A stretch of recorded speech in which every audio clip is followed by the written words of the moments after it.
Hello friends, this is Anil Singh और आप देख रहे हैं मेरा चैनल जेस द इंग्लिश। दोस्तों, आज के इस वीडियो में हम बात करने वाले हैं ट्रांसफॉर्मेशन के विषय में। ट्रांसफॉर्मेशन क्या होती है, ट्रांसफॉर्मेशन की क्या परिभाषा होती है, इसके विषय में बात करेंगे। ट्रांसफॉर्मेशन के अंतर्गत कौन कौन से वो पॉइंट्स होते हैं जिनको लेकर के हम सेंटेंसेस को ट्रांसफॉर्म करते हैं, सेंटेंस को नेगेटिव फॉर्म में चेंज करते हैं, या फिर सेंटेंस को हम इंटेरोगेटिव फॉर्म में चेंज करते हैं, या फिर सेंटेंसेस को हम एक्सक्लेमेटरी फॉर्म में चेंज करते हैं। तो चलिए शुरू करते हैं आज का video. Transformation of sentences. Transformation का मतलब होता है परिवर्तन। सेंटेंसेस यानी वाक्यों का रूप परिवर्तन। हम इंग्लिश ग्रामर में सेंटेंसेस को किस तरह से ट्रांसफॉर्म करते हैं। एक बात हमको याद रखनी है कि सेंटेंस को ट्रांसफॉर्म करना और चेंज करना दोनों अलग अलग बातें होती हैं। ट्रांसफॉर्म जब सेंटेंस को करते हैं तो उसमें किसी प्रकार का भी सेंटेंस के मीनिंग में या फिर उसके भाव में, सेंस में कोई परिवर्तन हम नहीं करते हैं। लेकिन जब सेंटेंस को हम चेंज कर देते हैं तो उसमें मीनिंग भी चेंज हो जाता है और उसका भाव भी चेंज हो जाता है। तो यहाँ पहले हम ट्रांसफॉर्मेशन की क्या परिभाषा होती है उसको समझ लेते हैं। यहाँ मैंने लिखा है to change the form of a sentence, एक वाक्य के स्वरूप को बदलना।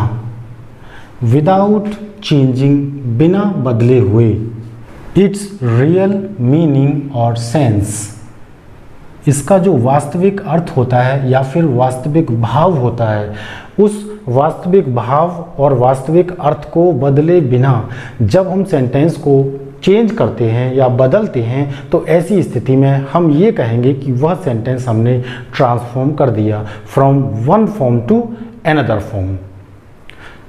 इसको मैं एक एग्जाम्पल के माध्यम से समझाने का प्रयास करूंगा।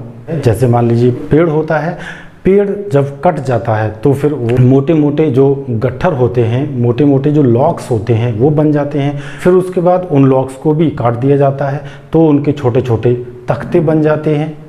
और उसके बाद फिर क्या होता है कि उन तख्तों को भी काट पीट करके टेबल बना दी जाती है, या फिर चेयर बना दी जाती है, या फिर सोफ़ा बना दिया जाता है, या फिर लकड़ी के दरवाजे बना दिए जाते हैं, लकड़ी की खिड़कियां बना दी जाती हैं। तो यहाँ हम देख रहे हैं कि पहले पेड़ था, कटा, लॉक्स हुए, फिर उसके बाद तख्ते हुए, फिर उसके बाद अलग अलग फॉर्म में टेबल, चेयर, लकड़ी की खिड़कियाँ, लकड़ी के आपके दरवाजे, ये सब बना दिए।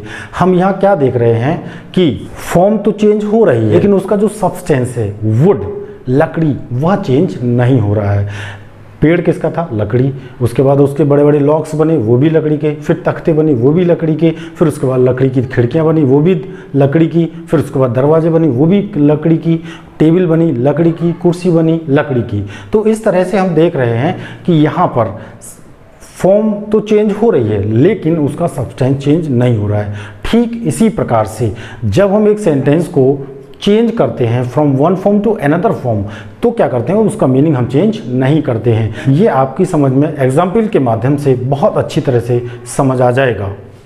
ही इज़ टू वीक, यह सेंटेंस है एक, इसका मतलब वो अत्यधिक, बहुत ज़्यादा। ही इज़ टू वीक, वह बहुत कमज़ोर है। ही इज़ वेरी वीक, इसका हमने फॉर्म चेंज कर दिया लेकिन मीनिंग जो ऊपर है वही यहाँ भी है। यहाँ अत्यधिक है, यहाँ पर बहुत। इसको हम इस तरह से भी चेंज कर सकते हैं, he is week beyond the proper limit, यानी एक जो लिमिट है उस लिमिट से ज़्यादा वह कमज़ोर है। तो यहाँ सेंटेंस का मीनिंग चेंज नहीं हुआ है।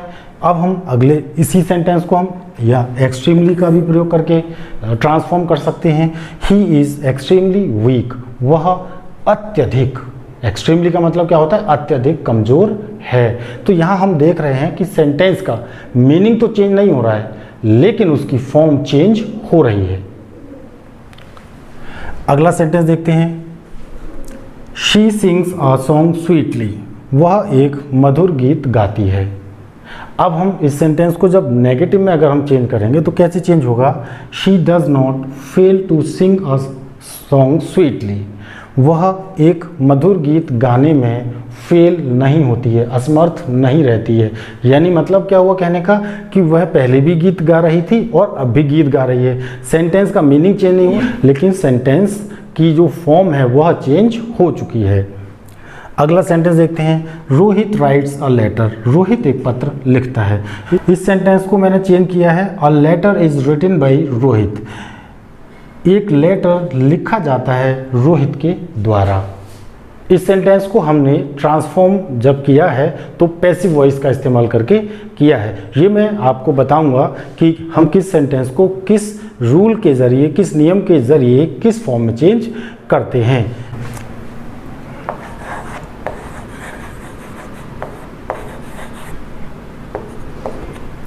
तो इस तरह से हमने देखा कि सेंटेंस की फॉर्म तो चेंज हो रही है, लेकिन सेंटेंस का जो मीनिंग है वह चेंज नहीं हो रहा है।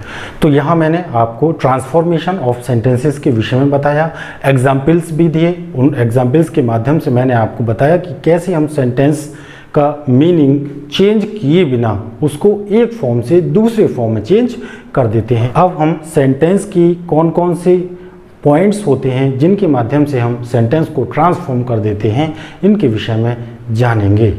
हम किस सेंटेंस को किस फॉर्म में चेंज करते हैं, वो फॉर्म कौन कौन सी प्रकार की होती हैं, उसके विषय में मैंने यहाँ पर कुछ पॉइंट्स नोट किए हैं।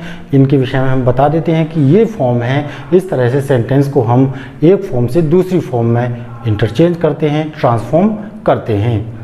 सबसे पहला पॉइंट है रिमूव टू। अब जैसे मैंने पहले एग्जाम्पल दिया था उसमें TOO का इस्तेमाल किया गया था, उसको हमने रिमूव किया। तो पहला तो पॉइंट ये है कि अगर सेंटेंस में TOO आएगा तो किस तरह से हम रिमूव करके सेंटेंस को ट्रांसफॉर्म करेंगे। इसके बाद interchange of the degrees of comparison. Degrees of comparison के सेंटेंसेस को हम इंटरचेंज करके भी सेंटेंस को ट्रांसफॉर्म करते हैं। नंबर 3 है interchange of active and passive voice. मैंने थर्ड एग्जाम्पल आपको दिया था पैसिव वॉइस में कन्वर्ट करके सेंटेंस को, तो सेंटेंस को एक्टिव एंड पैसिव वॉइस में भी चेंज करते हैं। इसके बाद है अगला affirmative sentence into negative sentences. अगर अफर्मेटिव सेंटेंस आता है तो उसको नेगेटिव सेंटेंस में हम किस तरह से ट्रांसफॉर्म करते हैं, ये हम इस टॉपिक के तहत जानेंगे। इसके बाद अगला पॉइंट है assertive sentence into interrogative sentence. यानी अगर सेंटेंस असर्टिव फॉर्म में है, चाहे तो वो अफर्मेटिव हो या फिर नेगेटिव हो, उसको हम इंटरोगेटिव में किस प्रकार चेंज करते हैं, ये हम इस टॉपिक के अंतर्गत जानेंगे। अगला है assertive and exclamatory sentence. Interchange of assertive and exclamatory sentences. यानी सेंटेंस अगर असर्टिव है तो उसको एक्सक्लेमेटरी में किस तरह चेंज करते हैं, और अगर सेंटेंस एक्सक्लेमेटरी है तो उसको असर्टिव में कैसे फॉर्म में चेंज करते हैं, ये इस टॉपिक के तहत जानेंगे। अगला पॉइंट है simple sentence into compound sentence. Simple को कंपाउंड में कैसे चेंज करते हैं। इसके बाद सिंपल सेंटेंस को कॉम्प्लेक्स सेंटेंस में किस प्रकार चेंज करते हैं। फिर इसके बाद कॉम्प्लेक्स सेंटेंस को सिंपल सेंटेंस में किस प्रकार चेंज करते हैं। उसके बाद कंपाउंड सेंटेंस को सिंपल सेंटेंस में किस प्रकार चेंज करते हैं। फिर उसके बाद कॉम्प्लेक्स सेंटेंस को कंपाउंड सेंटेंस में किस प्रकार चेंज करते हैं, ये हम इस टॉपिक के तहत सीखेंगे।